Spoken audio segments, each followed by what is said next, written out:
right, we're here. I'm your host, Alex. And I'm Davi.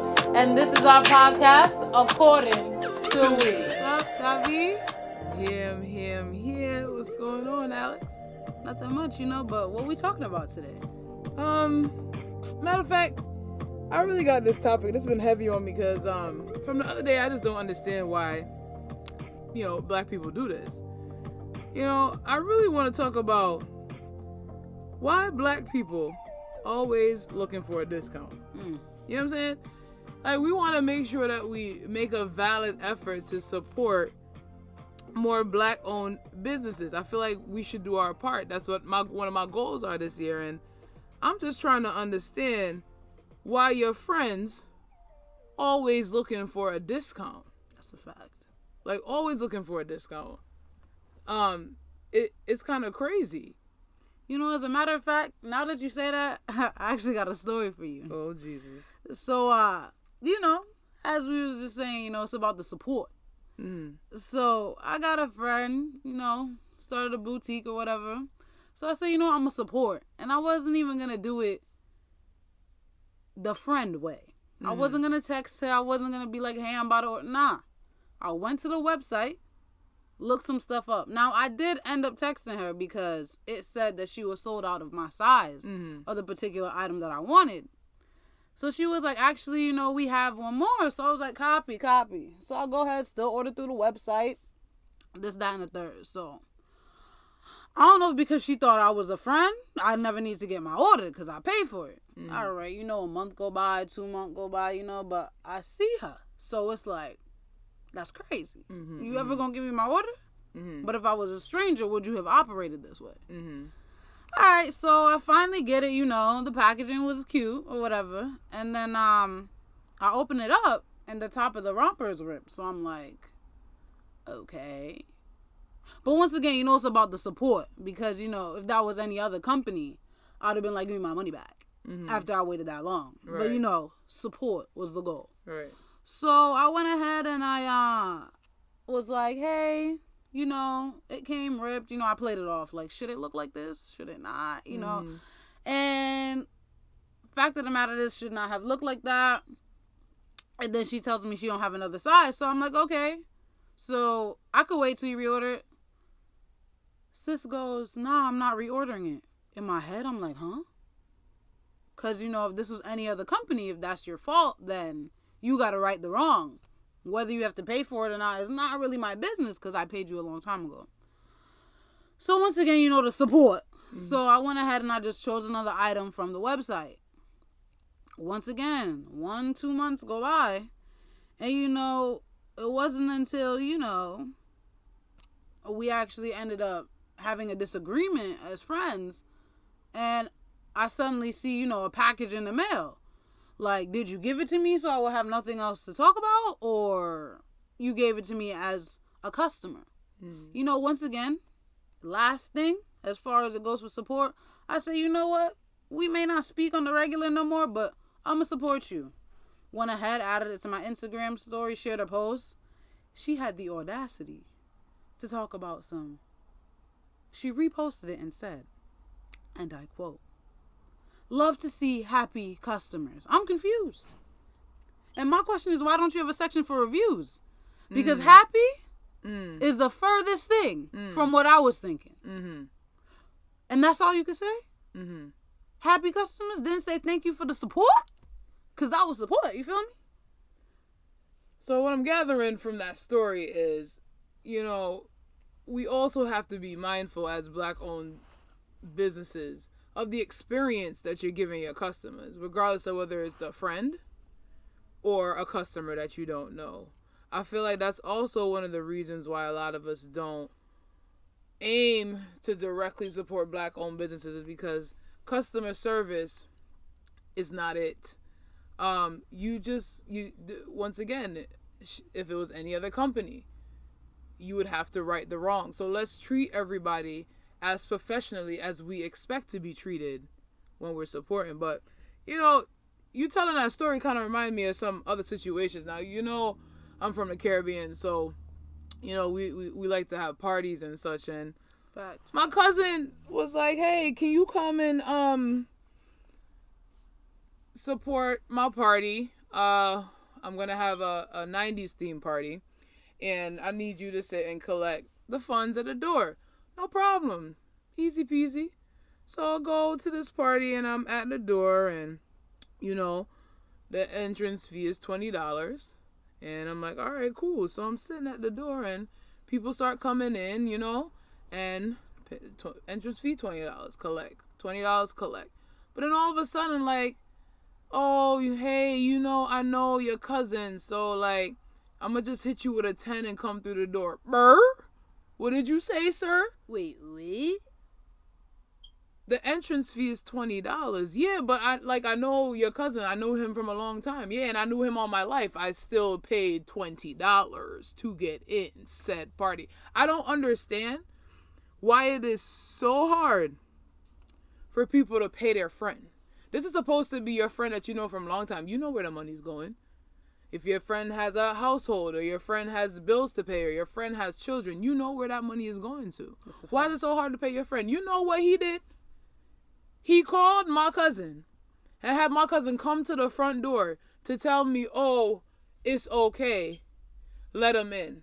I said, why are you letting him in? The entrance fee is $20. $20. Now, mind you, I don't even know if he even broke even for that party for the night, because everybody comes in, and because they assume you know somebody, you want a discount. Now, mind you, I understand if you want to let your siblings in, you know, but, like, everybody is not a friend at that point in time. Like, you need to be able to be willing to support your friend. It shouldn't be hard to pay your friend $20 when you can get up, walk into a Nike store, drop $250 on a sneaker, no problem about it. Exactly. But you can't pay your friend $20 to support his party?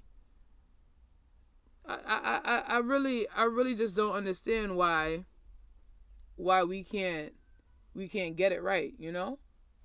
And it truly don't sit right with me hearing you say that. Simply because, as you said, it's no problem to support a stranger. Mm-hmm. And, you know, if we all had that mindset of taking personal relationships out of business, black people would be a lot further. And, you know, now I'm thinking about it, you know, we need to get back to the times of when Black Wall Street existed. Right. You're right. Black Wall Street. That was actually one of the first healthy black communities, right? Yeah.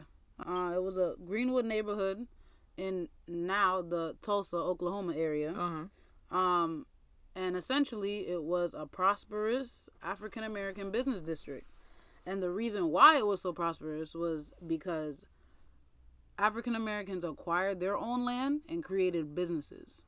Yeah, I can remember because, you know, back in history class, and you know I love me some history, but I think at that time Oklahoma was promoting a safe haven for African Americans, and I believe it was one of the largest black townships after the Civil War. Yeah, I remember that. Actually. I think after about 1920, they had about 50 townships.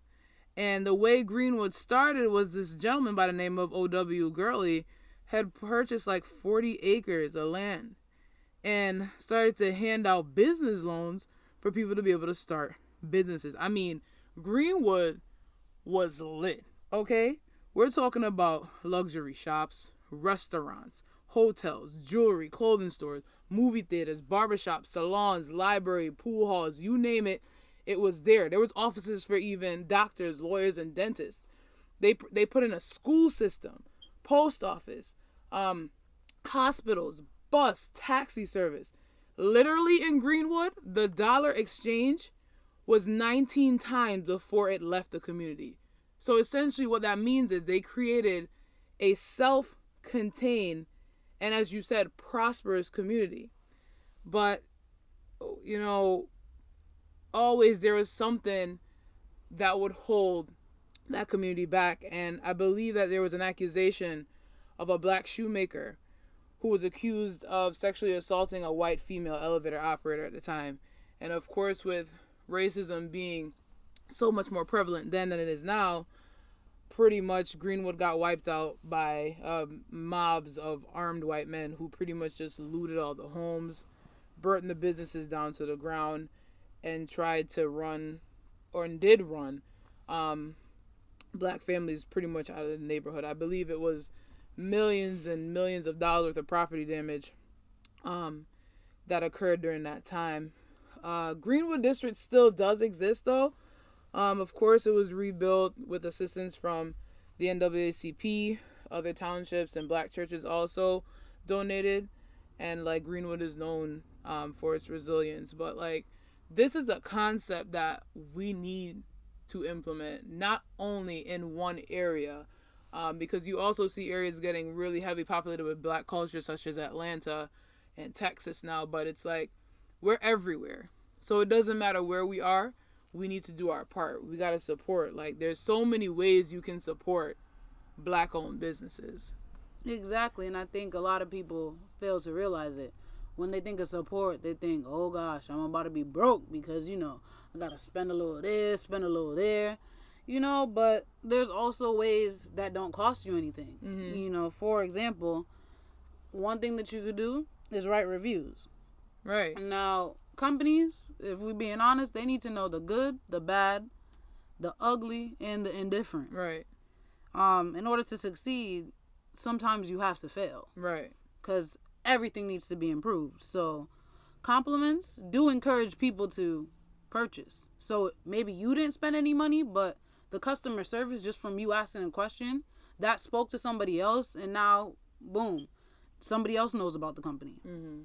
Another thing you could do, you could share your interaction with the business. Say you do purchase something, or you ask that question like I had mentioned previously.